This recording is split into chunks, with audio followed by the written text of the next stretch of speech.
Apa? Yang Maju pertama, DPR? Maju DPR 2024. itu kalau memang ada kepentingan mendesak. Oh, Salam boros. Halo sahabat kece, berada dengan saya Pascalis Koran dan ada saya Nata. ya di sini nanti kami temani teman-teman semuanya. Kami akan menggali beberapa pengalaman dari Bung Paul Baru ya. Ya, Benar ya? benar. Tidak salah. Bukan lama, bukan Paul lama ya. Paul Baru ya. Hal baru. Selalu baru. Selalu baru. Selalu baru. Selalu baru, jadi ceria ya. Jadi kita akan mendengar ya beberapa kisah-kisah dari Bung Paul, entah itu dari profilingnya, dari perjalanan hidupnya, terus apa nilai-nilai atau pandangan hidupnya seperti apa, dan tujuan daripada dia berada di Jogja dan nanti kemudian dia menjadi apa. Jadi kira-kira seperti itu ya. Kalau saya sih karena ini pertama kali kita bertemu ya, Oke. jadi Iya. mungkin kita bisa kenal lebih lanjut dulu. Siap. Kak Paul ini siapa sih? Dari mana asalnya? Seperti itu. Oh iya. Perkenalkan kakak berdua, nama saya, nama lengkap Setafi Paulinus Franciscus Baru. Biasa teman-teman kenalan dan kerabat panggil saya Paul. Oke. Saya berasal dari Provinsi Papua Barat, khususnya Kabupaten Maibrat. Papua Barat Daya. Cengiran. Sorry. Salah, sudah. Papua Barat Daya. Tadi itu baru keputusan ya, kemarin itu baru keputusan. Papua Barat Daya sudah masuk dalam prolegnas ini ya. Iya. Oke, nah lanjut. Saya berasal dari Provinsi Papua Barat Daya, Kabupaten Maibrat. Ya gitu aja lah. Oke. Oke. Kak Paul, ini kegiatannya apa nih? Kegiatan sehari-hari untuk saat ini? Kalau akhir-akhir ini, setelah kemarin itu kan ada RWAC PMKRI Jogja. Oke. Nah, setelah terselenggaranya RWAC, kemudian ada kepengurusan baru dari Ketua PMKRI terpilih, dan juga teman-teman mereka percayakan saya sebagai Presidium Hubungan Luar Negeri. Artinya bagian dari pengurus dalam PMKRI untuk masa bakti ini. Jadi tentu agenda harian saya pada waktu itu hingga saat ini ya setelah kuliah paling-paling ya datang ke marga siswa, ke sekretariat PMKRI untuk ikut agenda-agenda PMKRI. Juga ya keseharian selain itu ada juga literasi, membaca. Literasi berarti bukan hanya membaca ya, tapi juga mungkin mendengar apa video-video yang mungkin inspiratif atau ikut webinar. Oh iya, iya. Nah, gitu aja sih saya, ritme harian saya seperti itu saja. Tidak yang terlalu formal atau apa gitu. Berarti bukan kuliah dong, bukan mahasiswa dong. Tadi saya bilang setelah dari kampus balik ke sini. Oh, Sorry, jadi saya yang tidak dengar. jadi berarti ini masih kuliah ya, masih aktif ya? Iya masih. Saya kuliah di Universitas Amikom, ambil jurusan Hubungan Internasional. Hubungan internasional. Presidium Hubungan Luar Negeri. PNKRI. Itu Perhimpunan Mahasiswa Katolik Republik Indonesia. Tempatnya di sekretariatnya di Pusat Pastoran Mahasiswa Yogyakarta, Jalan Klitren ya, Jalan Klitren. Jadi kalau teman-teman yang Katolik yang mau untuk bergabung silahkan, pintu organisasi kami terbuka untuk Oke. teman-teman. Gitu ya. Jadi itu organisasi kayak apa sih? Karena aku juga Ah, baru dengar kan ini. Iya. PMKRI yang saya tahu itu organisasi kemasyarakatan, pengkaderan, tapi yang berbasis mahasiswa Katolik. Nah, PMKRI ini berdiri pada 25 Mei 1947, 2 tahun setelah Indonesia merdeka. Jadi PMKRI ini sudah merupakan organisasi yang cukup lama dan juga punya kontribusi besar dalam proses pembangunan kerangka bangunan Indonesia ini. Oh iya. Ya, jadi kalau kita cerita-cerita juga ada keterlibatan PMKRI sumbansinya dalam reformasi tahun 98 itu. 1965 peristiwa Iya. itu ya. Itu ada kontribusinya di sana. Selain itu juga memberikan sumbangsi berupa intelektualnya, pemikir-pemikirnya yang juga ikut terlibat dalam merancang kerangka bangunan Indonesia yang lebih mantap yang sekarang kita rasakan sekarang. Wow. Ternyata besar kan? Ya, besar.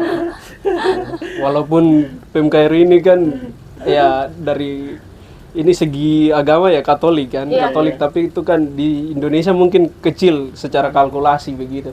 Tapi kecil-kecil rica padi begitu. Pedis-pedis. Oke. Jadi kalau boleh tahu ini terbuka umum nggak sih atau cuman buat orang-orang Katolik aja? Ya kalau Atau gimana? aturannya pasti ada gitu, kekhususan karena kan ada juga organisasi yang dari saudara-saudara yang Muslim, dari Protestan, jadi karena semuanya punya masing-masing ya tentu aturannya pasti juga mengkhususkan untuk yang beragama bersangkutan sesuai dengan Oh iya. ya. Namanya. Jadi biasanya apa aja sih yang didiskusikan oleh kalian itu yang jadi apa ya, permasalahan apa yang jadi perhatian kalian?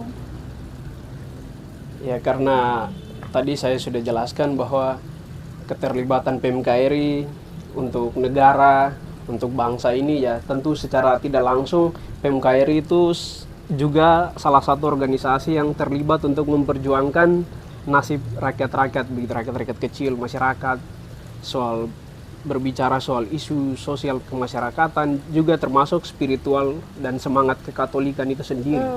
Juga membentuk pola pikir mahasiswa untuk menjadi lebih unggul dan menjadi orang yang apa ya, yang tidak hanya untuk cara sebagai jalan, bukan untuk menjadi apa modus vivendi atau cara untuk menjadi orang, tetapi juga opera vivendi, artinya cara untuk menyerap nilai-nilai semangat-semangat hidup dari sesama yang kita saling belajar kepada kita sendiri untuk sebagai bekal kita untuk menghidupi kehidupan dalam setiap tantangan zaman begitu. Wow, berat. Berat sih. Berat. Saya angkat tangan ya. Kalau kakak aja Pak, katakan apalagi aku bendera putih.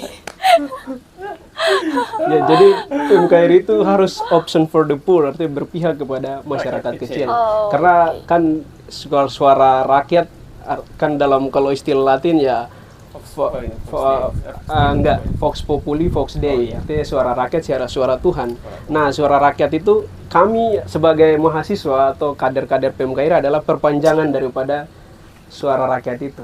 Jadi kami itu penyambung lidah dari suara rakyat. Jadi kalau rakyat yang tidak bisa berbicara, yang umat yang tidak bisa berbicara, kami adalah penyambung lidah mereka.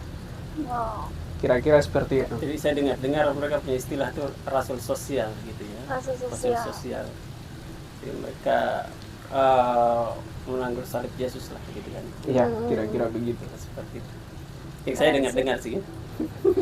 Kakak juga kan sudah lebih awal, pendahulu saya begitu. Oke. Kalau aku penasaran ini juga sih, kenapa kakak milih datang ke Jogja untuk festival pendidikan? Oh iya. Ya kalau cerita soal ini sedikit panjang begitu. Oh. Saya itu sebelumnya memang terus terang bahwa saya tidak mau dan tidak punya niat pilihan apapun untuk kuliah di Indonesia. Awalnya waktu di seminari itu kan mungkin karena sekolahnya berkualitas. Dari seminari juga? Iya, benar. Saya SMP dan SMA di Seminari Petrus Van Diepen, Keuskupan Manokwari Sorong. Jadi karena sekolahnya adalah salah satu sekolah unggulan di Papua, jadi tentu ada perhatian-perhatian kekhususan dari pemerintah soal beasiswa. Nah, jadi ada juga afirmasi ke luar negeri, go abroad atau study abroad. Nah, jadi saya itu punya cita-cita harus kuliahnya di luar negeri, jangan di Indonesia. Nah, itu ambisi saya. Iya. Ya itu menjadi, walaupun itu tapi memang itu ada landasan saya untuk semangat belajar begitu di sana. Nah, jadi setelah dalam proses di sana selama kurang lebih 6 tahun ya, dari SMP kelas 1 hingga SMA kelas 3. Setelah tiba di SMA kelas 3 setelah ujian, kemudian saya juga punya cita-cita lain yang bersamaan dengan itu dan mungkin lebih kuat. Saya berpikir gini, kalau saya kan maunya jadi pilot kan, penerbang. Jadi jadi pilot. Saya timbang-timbang, saya bilang saya lebih pilih dari ya jadi seorang pilot atau penerbang ketimbang ke luar negeri. Jadi kalau ada kesempatan untuk itu, berarti studi abroad-nya saya batalkan aja, tidak usah. Oke. Nah, jadi karena kebetulan setelah ujian nasional ada Romo Pater kepala sekolah, beliau menawarkan saya ada ikatan dinas gitu baru untuk bekerja sama dengan sekolah kami SMA. Jadi ya sudah ada 22 itu pilihan di situ. Di situ juga ada penerbangan di situ. Ya sudah saya lihat penerbangan di situ langsung Pilih. ya pilihan saya ke luar negeri disabotase aja. Oke, batal aja. Saya pilih penerbangan. Nah, Pater bilang oke lah. Jadi karena kamu sudah pilih ini, jadi untuk urusan yang mereka ada pertemuan gitu kan di IMAS Convention Center untuk calon-calon mahasiswa ke luar negeri kayak Australia, Brisbane. Ya sudah saya batalkan itu, saya tidak ikut. Saya ikut yang ini aja, ikatan dinas ini. Nah, tapi dalam proses itu memang udah ketemu orang dinasnya, tapi dalam perjalanan nggak tahu panitianya gimana Kenapa gitu. tidak diambil dua-duanya? Kalau satu tidak dapat langsung satunya atau memang disyarat? Ya nggak bisa gitu, karena kan soal teman-teman lain juga kan kita harus ingat tidak bisa kita monopoli gitu. Jadi Baguslah. Dalam pemilihan itu ada pergumulan nggak sih? Ada itu pertimbangan. dahsyat, dilema dahsyat. Dilemanya gimana tuh? Saya tuh sampai bergumul itu kadang harus berdoa begitu. Iya. Jadi harus melakukan pertimbangan matang. Akhirnya saya pilihlah penerbangan. Penerbangan. Karena kan saya sudah ada kepercayaan gitu kan untuk itu saya percaya bahwa saya akan lulus karena sudah ketemu dengan panitia yang mengurus itu. Oh iya. Nah, tapi akhirnya tidak jadi karena tidak tahu panitianya sudah menghilang kemana aja tuh. Oh, tiba-tiba hilang. Iya tiba-tiba. Jadi setelah liburan saya tidak ada komunikasi lagi dengan mereka. Jadi akhirnya saya tidak punya pilihan lain selain daripada itu ya kuliah. Jadi orang tua rekomendasikan kuliah di Jayapura di Papua, Provinsi Papua. Tapi saya bilang, aduh, masa ke Indonesia aja saya tidak mau apalagi ke Papua. Sama-sama kuliahnya SMA langsung di Papua juga ada. Nah, saya bilang, oke lah, saya ini aja maunya ke luar Papua, di Jawa aja, di Yogyakarta khususnya. Karena pandangan saya Yogyakarta ini untuk Indonesia tempat studi untuk menimba ilmu atau apa gitu yang paling pas itu di Yogyakarta. Karena Yogyakarta sampai dijulukin kota pendidikan. Iya, benar. Nah, itu salah satu alasan kenapa saya ke sini. Jadi akhirnya Terus kenapa memilih kuliah di Jogja, terus dari awalnya penerbangan sampai ke hubungan internasional? Oh iya. Setelah saya tiba di sini, penerbangan karena sudah tidak ada harapan lagi untuk ke sana, jadi akhirnya saya putuskan dan minta kesepakatan orang tua untuk saya ke sini. Saya dikirim ke sini ke Yogyakarta. Saya masuk saya daftarnya gelombang ketiga di Universitas Kristen Duta Wacana, UKDW. UKDW. Ya. Saya kuliah awal di situ. Ambil informatika duluan. Waktu tahun 2020 itu saya kuliah informatika. Saya waktu itu iseng-iseng hanya mau coba-coba gitu informatikanya. Karena memang menarik itu soal saya suka dunia hacking itu hacker segala. Jadi ini pesannya apa? Bojorka ini. Bojorka. Enggak. Atau jangan-jangan dia di baliknya. itu minat yang tertunda. Tidak tercapai itu. Jujur aja Kak, jangan-jangan itu ada maksud terselubung gitu. Ini berat ini. Iya sih, ada rencana jangka panjangnya emang. Aduh. Kalau Basmi orang-orang diktator di negara ini. Wow. Waduh. Ya, jadi berarti setelah itu baru pindah ya? Iya, saya selanjutnya di Amiko di UKDW karena berjalannya waktu. Tapi terus terang bahwa saya itu tidak suka ilmu-ilmu pasti sebenarnya. Tapi saya pikirnya waktu masuk di informatika itu pasti semua soal praktikum itu aja. Ternyata, masuk gini teman semua ya? Matematika itu sampai berapa jenis itu, berapa macam. Ada algoritma, ada programmer, ada logika matematika itu membuat saya makin resah dan harus tinggalkan itu. Saya bilang saya ini orangnya bukan orang yang duduk lalu belajar ilmu-ilmu refleksi macam itu, tapi bebas dan bersosialisasi. Jadi akhirnya saya cari cara gimana, saya pikir-pikir, oh ada hubungan internasional. Ya udah, saya ambil aja hubungan internasional. Saya pilihnya di Amikom. Karena studinya tidak sampai di luar negeri, jadi setelah studi baru ke luar negeri kerjanya. Iya. Kira-kira begitu. Oke. Bung Paul, bagaimana sih setelah dari seminar itu apa nilai-nilai yang mungkin bisa dipegang sampai hari ini gitu ya? Bagaimana pendidikan di seminar sendiri dengan ya sih yang menjadi value atau nilai yang dipegang sampai hari ini yang dididik dari seminar. Oh ya sorry, sebelum sampai ke sana, seminar ini kan identik dengan sekolah untuk jadi imam ya. Nah, pernah ditawarkan untuk ke sana tidak? Atau ada pemikiran ke sana tidak? Iya, awal masuk di seminari itu saya memang tidak punya pilihan lain. Saya tahu bahwa saya masuk seminari, setelah itu saya jadi imam. Selesai. Itu aja, saya tidak punya pikiran dan pilihan lain. Oke. Nah, jadi berjalannya waktu sampai SMA kelas 2 itu, SMA kelas 2 di situ wawasan saya mulai terbuka dan saya bisa inilah. Mungkin karena kebiasaan membaca. Kalau kebiasaan membaca itu kan saya tanamkan mulai dari SMP kelas 3. Oke. Karena itu mungkin seiring dengan proses literasi itu akhirnya akumulasi daripada itu membentuk pola pikir saya menjadi lebih matang dan ya secara tidak langsung daya refleksi saya pun tajam begitu. Jadi saya tidak hanya melihat sesuatu secara sepintas tapi secara lebih sempit luas. dan lebih luas. Akhirnya di waktu udah di SMA kelas 3 saya refleksikan semua ini. Artinya kan mereka juga pembina-pembina pun pasti beri kita kesempatan, selalu mendorong kita untuk harus berefleksi dan mengambil keputusan. Oh iya. Jadi itu udah jadi budaya atau kebiasaan di seminari gitu ya untuk setiap harinya merefleksikan gitu ya. Iya benar. Jadi soal refleksi kehidupan yang kontemplatif itu identik dengan seminari. Jadi begini Nata. Jadi saya dulu sebenarnya masuk seminari kan. Oh ya. Ini curhat ya. Walaupun tidak sampai. Cuman orang tua kami itu pikir ya, mereka tuh tahunya masuk seminari pasti jadi imam itu. Dan mereka tidak mau anak-anak mereka jadi, bukan tidak mau sih tapi mungkin anak yang diharapkan gitu ya. Mungkin ya. Jadi mereka seperti itu. Jadi mereka melarang kita. Pokoknya saya padahal masih SMP, SMA itu sudah pikir mereka ya sudah itu otomatis jadi untuk dididik untuk. Tapi sebenarnya itu arahnya kemana sih? Kalau misalkan seminari itu. Alumninya.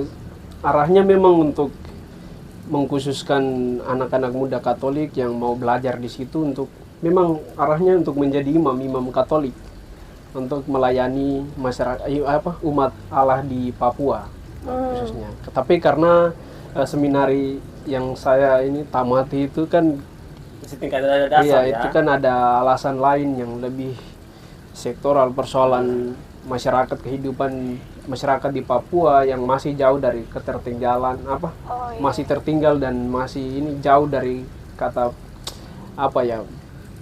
kemerdekaan secara pendidikan. Akhirnya ada keterbukaan untuk membuka secara luas supaya semua anak-anak Papua baik yang Katolik ataupun non Katolik bisa berproses berpendidikan di situ. Jadi untuk menjadi imam atau tidak itu tetap adalah pilihan kita, pilihan hidup kita masing-masing gitu ya. Karena memang nanti yang jalan itu kita sendiri, bukan pembina kita, bukan orang tua kita. Seperti itu kira-kira. Jadi akhirnya ya pas SMA kelas 3 saya lakukan refleksi, akhirnya saya putuskan untuk tidak lanjut ke biara atau ke sebagai imam projo gitu. Jadi pilihnya kuliah biasa. Itu karena ada hal yang menjadi motivasi dalam diri atau ada permasalahan atau gimana? Iya, tadi seperti yang tadi kakak sempat sebutkan, anak yang dikhususkan atau anak yang spesial, artinya satu-satunya dalam keluarga. Saya sendiri dalam keluarga saya. Berarti ada dorongan dari keluarga gitu. Saya laki-laki satu-satunya. Penerus marga. Kalau tidak tanahnya dia sudah tidak punya hak tanah lagi. Iya. Tapi itu bukan apa ya menjadi alasan dari orang tua. Orang tua saya memang menyerahkan semua kepada saya, keputusannya ada di saya sendiri. Mereka pasrah aja gitu. Jadi mereka pasrah terhadap penyelenggaraan Tuhan. Kalau memang Tuhan mau jadikan Pakai saya sebagai hidup. pelayannya, Ya. oke, saya siap. Tapi emang kenyataannya seperti ini, dan hari ini saya bisa berjumpa dengan Melayani tapi dengan kakak cara yang berdua. baik begitu. Iya, Ya. benar. Ya, orang melayani umat Allah kan tidak selalu Tidak harus selalu jadi. imam. Tidak Iya. harus. Terus sudah berapa lama nih di Jogja ini?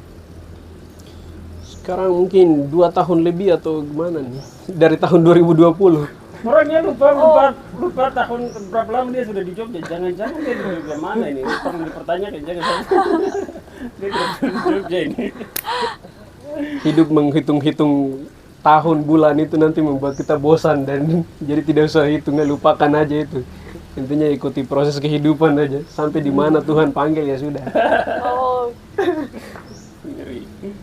Oke. Tadi kembali lagi soal bagaimana pendidikan di seminari itu, bagaimana mungkin bisa membandingkan atau bagaimana dengan teman-teman yang tidak di seminari begitu ya, di pola pergaulan sehari-hari lah di sini. Oh iya. Di seminari itu kan kita tuh diajarkan ada beberapa nilai khusus yang menjadi pegangan kita, yang memang harus menjadi ciri khas daripada anak-anak yang pernah dididik di seminari atau sedang terdidik di seminari begitu. Jadi ada beberapa nilai, yaitu scientia atau ilmu pengetahuan, itu dari kata bahasa Latin scientia Sains ya. atau sains. Scientia artinya ilmu pengetahuan, scientia, sanitas itu berkaitan dengan kesehatan atau berkaitan juga dengan kerapian, kedisiplinan manajemen diri yang bagus. Kemudian ada santitas atau kekudusan, spiritual, moral spiritual, begitulah kira-kira. Nah, jadi ini ada 3 hal yang harus menjadi. Kemudian ada sapiensia, artinya kebijaksanaan. Saya lupa. Nah, ini harus jadi udah menjadi, ada nilai unggulnya ya. iya, harus menjadi kekhasan kita. Jadi kalau seandainya kita sudah hidup dalam Masyarakat tuh. ya 4 nilai ini, berarti secara tidak langsung diri kita itu menjadi ciri khas gitu, ada kekhasan khusus yang kemudian kalau kita seandainya tampil di depan orang banyak atau di mana di lingkungan yang luas, itu akan menjadi pembedaan antara kita dengan yang lain. Secara tidak langsung orang Iya. akan melihatnya seperti itu. Nah, itu yang harusnya kita belajar selama di sana. Tapi sejauh ini saya lihat Kak Paul ini emang berkarakter banget sih ke arah sana, kayak wawasannya juga luas, terus cara berbicaranya juga bagus. Itu jadi nilai plus, dan itu dipelajari selama di sana ya mungkin ya, dan itu kayak bermanfaat untuk Iya. di kehidupan selanjutnya, di kehidupan sehari-hari itu. Iya benar, itu kan selain daripada ini yang tadi saya jelaskan soal 4 nilai yang harus kami pegang, kemudian kami juga ya dari scientia atau sains, kami itu harus dibiasakan dengan literasi, harus mencintai Kritis, literasi. ya. Ya seperti yang awal tadi saya jelaskan bahwa literasi bukan hanya soal membaca, tapi juga ada rekoleksi, hal-hal yang berkaitan dengan intelektual, itu berarti ada korelasinya dengan literasi. Nah, karena itu saya juga bukan hanya literasi, tapi juga yang berkaitan dengan dunia organisasi. Saya sudah gabung di sana waktu SMA itu, saya dipercayakan sebagai ketua OSIS. Wow. Wow. Nah, saya dipilih oleh teman-teman, dipilih karena memang dipercaya. Leadershipnya udah ada. Terbentuk ya. Karena itu untuk soal ya seperti yang tadi kakak sampaikan tadi soal public speaking atau mungkin pembawaan, itu semua sudah terpola di sana. Udah terlatih lah. Iya. Udah terlatih. Mungkin ada masukan dari Kakak Paul buat teman-teman nih. Karena minat literasi generasi muda ini tuh masih kayak minim banget ya. Aku bilang masih minim. Kayak aku juga kalau mau baca atau mau mendengarkan sesuatu hal itu kayak masih milih-milih dulu gitu.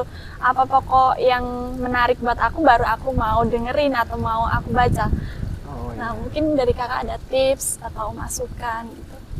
Iya, jadi biasanya kalau kita mengejar cita-cita, atau sebuah harapan yang memang ingin kita gapai, seharusnya kita juga punya landasan atau alasan yang kenapa saya harus kejar itu, Harus kenapa ada alasan saya kuat gapai ya. itu. Nah, itu yang menjadi dorongan utama, landasan atau base untuk kita berdiri, melangkah gitu. Jadi saya itu punya semangat hidup yang dalam ungkapan Latin yang mungkin sudah populer ya. Mungkin kalau di kalangan-kalangan imam-imam atau seminaris itu sudah populer sekali, yaitu non scholae sed vitae discimus. Jadi kita tuh belajar bukan untuk sekolah tapi untuk hidup. Jadi kalau kebiasaan kita anak-anak pada umumnya, apalagi di Indonesia, itu kebanyakan besok saya ulangan, hari ini saya belajar. Nah ini berarti saya sistem kebut semalam ini. Iya, ya. sistem kebut semalam. Nah, jadi ini prinsip yang namanya saya belajar karena saya sekolah.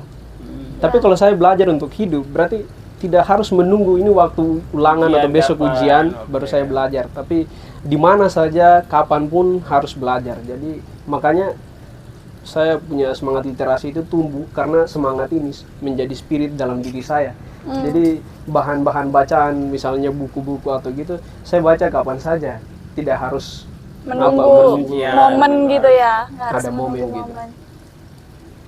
Pernah nggak sih ngerasain dampaknya? Dampak dari literasi? Iya, dampak dari literasi. Tadi saya sudah ceritakan, saya memulai semangat untuk ya hidup dalam dunia literasi itu sejak SMP kelas 3. Jadi akumulasinya akhirnya waktu di SMA kelas 3 dipercayakan sebagai ketua OSIS. Karena teman-teman mungkin melihatnya dari aspek ini juga. Bukan hanya soal moral spiritual tapi juga intelektual. Intelektual akademis. Sudah pantas menjadi seorang pemimpin gitu ya. Iya. Jadi dipercayakan gitu. Dimanapun kita berada, orang tanpa kita berbicara kita dari mana, tanpa kita menunjukkan siapa diri kita, dari cara omong kita, dari cara pandang kita, orang akan mengerti, oh ini orang ini tidak kosong, pasti ada isi. Ya itu benar sekali, karena saya bukan hanya soal waktu dipilih dipercayakan sebagai ketua OSIS, tapi sampai saat ini saya sendiri yakini bahwa teman-teman di PMKRI mempercayakan saya sebagai Presidium Hubungan Luar Negeri itu bukan semata karena saya ini mungkin terlibat dengan mereka, berteman dengan ketua atau mungkin karena saya anggota PMKRI, tapi ada kepercayaan itu datang karena pengalaman perjumpaan mereka dengan saya, karena apa yang saya sebarkan ke mereka itu mereka lihatnya mungkin dari segi intelektual atau mungkin moral spiritual begitu. Nah itu akhirnya ya dipercayakan sebagian. Terus kemudian di kampus juga biasa saya bantu dosen untuk tema-tema tertentu itu untuk jelaskan ke teman-teman gitu, ngajar lah gitu. Jadi kayak asisten dos. Enggak asdos juga sih. Kalau asdos kan ngajarnya pasti rutin gitu. Saya tema-tema tertentu itu biasanya bantu dosen gitu. Oh iya. Untuk beberapa mata kuliah bukan hanya satu. Kalau yang untuk kakak dalam organisasi jadi presiden hubungan internasional ya itu tuh kayak gimana sih? Ya itu kan negara kita ini kan menganut sistem politik luar negeri bebas aktif. Nah terus kemudian apalagi organisasi PMKRI ini kan Katolik ya, artinya mahasiswa Katolik. Dan sistem hierarki gereja kita itu kan organisatoris, satu dari atas hingga ke bawahnya. Jadi kita tuh kan universal dan bebas gitu. Jadi ada korelasi juga dengan umat Katolik di negara-negara lain, di kawasan yang lain. Jadi akhirnya ada sinkronisasi antara struktur gereja kita dengan sistem politik Indonesia yang bebas aktif itu. Jadi dengan sendirinya PMKRI membentuk Presidium Hubungan Luar Negeri, dengan sendirinya adalah bagian dari pengimplementasian terhadap sistem politik Indonesia kita yang bebas aktif itu. Nah, jadi selain daripada itu ya kita juga melaksanakan hakikat kita sebagai manusia, sebagai makhluk yang bersosialisasi, makhluk sosial ya, atau zoon politikon dalam bahasanya Aristoteles, misalnya begitu. Jadi secara tidak langsung ya kita sekadar untuk menegaskan hakikat kita sebagai makhluk sosial. Selain daripada itu juga membangun kerjasama dengan umat beragama, bukan hanya dengan internal kita sendiri, tapi dengan luar ya. Ya dengan luar, dengan orang dari negara lain gitu. Jadi secara tidak langsung juga kita juga melaksanakan kerja-kerja kemanusiaan gitu.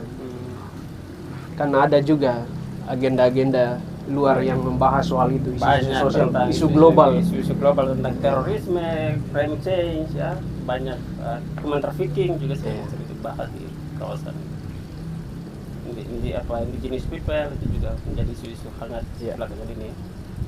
Jadi itu menjadi ini yang akan menghandle semuanya. Jadi tidak gampang ya untuk komunikasinya ya, tidak hanya di dalam tapi mainnya sudah keluar negeri. Tapi karena itu memang menjadi kesukaan saya, jadi semuanya saya anggap biasa saja. Karena saya lakukan sambil saya gembira dan bahagia. Senang gitu. ya. Senang-senang ya. Iya. Tujuan daripada kuliah. Mungkin jurusan ini tujuannya, apa? Tujuannya Iya. apa? Iya. Saya pertama karena sebelumnya tadi saya pilih informatika, tiba-tiba saya harus berpindah dan iya, karena dengan alasan saya adalah Pindah orang haluan yang terus nih kayaknya. harus bersosialisasi dengan masyarakat luas. Jadi akhirnya saya pilih hubungan internasional karena ada beberapa alasan. Yang pertama, hubungan internasional itu dia itu seperti ya satu ini yang bisa belajar banyak hal gitu, tidak hanya soal fokusnya dalam ekonomi, urusan tapi global, semuanya ya. semua Ekonomi, politik semua masuk di dalam. semua masuk di dalam ekonomi, Sosial. politik, sosial, filsafat, semua kita masuk di belajar di sana. Terus kemudian bahasa, ada juga diplomasi, ada hukum internasional di sana juga. Jadi luas. Jadi saya memang maunya yang menantang seperti itu gitu. Wow. Dan itu kan lebih komprehensif gitu. Berarti punya angan-angan untuk ke luar negeri nanti jadinya, atau menjadi Ada. diplomat atau apa gitu. Diplomat itu memang sudah tertancap di kepala dan hati saya. Jadi bukan hanya tertancap kepala hati, tapi memang selalu terselip dalam doa ya. Jadi saya informasi saja, ini kebetulan kami dua ya dari PMKRI juga ya. Ada majalah tadi, tulisan dari Bang Teo Nugroho. Waktu itu saya terpilih, beliau datang, kami masih ada foto. Jadi dia baru tulis itu, dia sekarang di Washington DC. Itu alumni kita, jadi Dia diplomat. diplomat sekarang. Jadi bisa untuk jaringan ke sana adalah. Bisa. Itu dia mungkin salah satu target kami untuk melakukan diskusi lebih lanjut dengan KBRI, kan dia kan kerjanya KBRI di Washington. Iya benar. Jadi jaringan, kalau untuk bicara soal PMKRI ya kita tidak ragukan lagi untuk soal jaringannya. Jaringannya udah luas banget gitu ya. Luas, sangat luas. Banyak pemimpin-pemimpin negeri di hari ini juga, di banyak alumni-alumni kita. Dan PMKRI tidak hanya di Jogja, di seluruh Indonesia, bahkan luar negeri juga ada. Luar negeri di tingkat Asia itu apa namanya? IMCS, ASEAN Iya itu. Movement Catholic Student, ASEAN Movement, jadi gerakan mahasiswa Katolik tingkat Asia. Terus ada juga untuk tingkat internasional itu ada juga, jadi punya jaringan luas. Baik ke tujuannya kakak tadi. Iya, tujuan saya tadi saya sudah ulas tadi. Jadi saya punya tujuan ya, kalau Tuhan berkenan saya mungkin bisa jadi seorang diplomat. Ya. Wow. Hari ini kita lihat Paul baru ada di sini ya. Besok 5-10 tahun lagi kita lihat Paul baru. Hanya dengar nama sih ya. Ada di mana, di Brisbane atau di Washington atau di mana, LA, kita tidak tahu ya. Amin. Ya, jadi saya punya misi untuk cita-cita saya untuk jadi diplomat itu bukan sekadar cuma untuk ke luar negeri atau mungkin karena pekerjaannya mungkin high gitu, enggak. Tapi karena memang saya ini juga punya jiwa untuk soal kemanusiaan, sosial kemanusiaan. Misalnya saya itu tidak pengen ada peperangan. Nah itu. Jadi bagaimana supaya saya hadir untuk meredam atau mencegah hal itu sebagai upaya preventif. Jadi ya posisi saya harus diplomat, baru saya punya akses ke situ begitu. Iya, Power ya. Iya. Punya kekuatan buat kesana. Ya, karena kan potensinya kalau seandainya terjadi peperangan atau itu kan sama halnya seperti kebijakan luar negeri. Kalau terjadi atau diputuskan atau terjadi, artinya kebijakannya akan seperti benang merah itu sampai ke masyarakat di bawah akan merasakan juga. Jadi ada efek. Iya, ada kayak efek domino gitu. Kata siapa ada di efek biliar. Dia bilang ya virus tidak membunuh tapi dosisnya yang membunuh gitu ya. Artinya orang perang tidak hanya di situ, tapi dampaknya macam-macam, ekonomi, politik semuanya jadi chaos atau kacau. gitu ya. Wah, ini cita-cita yang mulia nih. Semoga cepat-cepat sudah supaya tangani peperangan antara Rusia dengan ini Ukraina. Aduh. Larinya kemana-mana ini ya. Kita aminkan deh untuk sementara. Baik. Apa ya? Berarti kalau untuk daerah sendiri bagaimana? Apa cita-cita atau mungkin seandainya nih untuk diplomat ini tidak jadi dengan ilmu yang didapat dari kampus ini ya kuliah pulang ke daerah, kira-kira apa yang bisa dibuat? Iya, kalau saya sendiri tuh ada dua hal. Yang pertama saya membuat di daerah di Papua, Jadi ada plan B. Iya, ada planning juga. Jadi kalau seandainya saya entah nanti akan jadi diplomat atau tidak, tapi dua hal ini tetap akan saya lakukan. Apa? Yang Maju pertama, Maju DPR 2024. itu kalau memang ada kepentingan mendesak. Oh, kalau ada kepentingan mendesak ini patut digarisbawahi ya. Bercanda, jangan terlalu serius ah. Santai aja Pak. Intermezzo. Besok.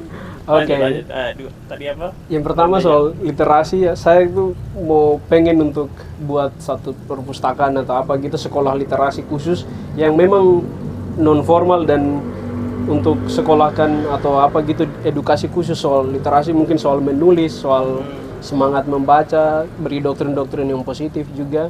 Kemudian ya mungkin seperti inilah bangunannya seperti pendopo PMKRI ini. Berarti menurutku Itu supaya kalau mungkin ada agenda-agenda seperti webinar atau apapun harus dilakukan di situ. Kemudian ada juga untuk kursus-kursus komputer, karena menurut saya kan sekarang ini kan zaman yang serba robotik dan otomatisasi. Iya, Jadi iya. memang ini yang harus kita pelajari ya hal-hal itu berkaitan dengan komputer, jaringan, supaya kenapa tidak bertahan di jurusan yang pertama informatika? Kenapa? karena gagal, jadi upaya saya Tadi harus ini pesan untuk teman-teman ya, di luar sana ya, bahwa tantangan zaman ini membutuhkan kita Iya. orang-orang seperti ini, IT, orang-orang yang begitu ya. memang karena itu kan kebutuhan. Jadi meskipun saya tidak di situ, tapi menjadi kebutuhan saya, harus saya lakukan itu. Tidak bisa tidak, termasuk literasi juga. Jadi kalau tanpa ada literasi ya percuma juga kita belajar soal teknologi. Karena akhirnya teknologi itu dikontrol oleh literasi. Kalau orang tidak punya literasi, nanti dalam teknologi dia sembarang gitu, kayak amburadul gitu.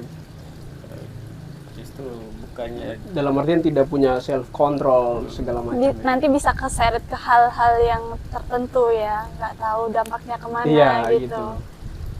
Tapi saya dengar itu kan Kak Pasko juga pernah kan kayak ada rencana buat buka literasi di daerah sana. Tapi kayak banyak banget tuh tantangannya, kendalanya. iya. Kira-kira Kak Paul punya planning nggak sih buat tantangan untuk itu? Iya. Baik ya, saya juga dengar cerita yang sama. Dengan cerita yang Jadi, sama. Maksud saya tadi itu yang saya bangun, misalnya soal mungkin prasarananya gitu, Oh. itu tidak untuk di suatu daerah saya, karena memang seperti kata Yesus bahwa Nabi itu ditolak di kampungnya sendiri. Iya, iya, Jadi iya. saya sadar itu, saya bangun di tempat lain. Intinya di Papua itu aja, itu yang terpenting. Intinya di Artinya, iya. suatu tempat yang Di Papua. terbuka gitu ya Iya. pemikirannya. Nggak harus di tempat daerahnya asal gitu. Ya. Jadi target saya yang mengakses itu adalah orang-orang Papua. Oh. Itu yang terpenting. Berarti menurut Bung Jadi Paul tidak literasi hanya di Papua untuk- tertinggal berarti. Wah, di Indonesia itu Papua nomor terakhir itu. Jadi Nomor Papua terakhir setelah Provinsi Papua, kemudian Papua Barat. Tidak tahu yang baru-baru yang Papua Barat Daya dan lain-lain ini nomor keberapa ini. Mungkin tidak perlu dimasuk dalam angka penomorannya. Sudah Papua sudah urutan paling terakhir sudah. Indonesia ini kan nomor 2 dari terakhir. Terakhir. Nah, Indonesia nomor 2 dari terakhir. Papua nomor terakhir di Indonesia. Berarti kalau di ukuran dunia berapa? Kita ini tidak nol sekian koma ya. Tidak dianggap. Berarti tadi yang pertama apa? Buka perpustakaan ya. Ya, perpustakaan. Intinya hal-hal berkaitan dengan literasi, kemudian yang berkaitan dengan teknologi, Teknologi. tempat kursus dan lain-lain.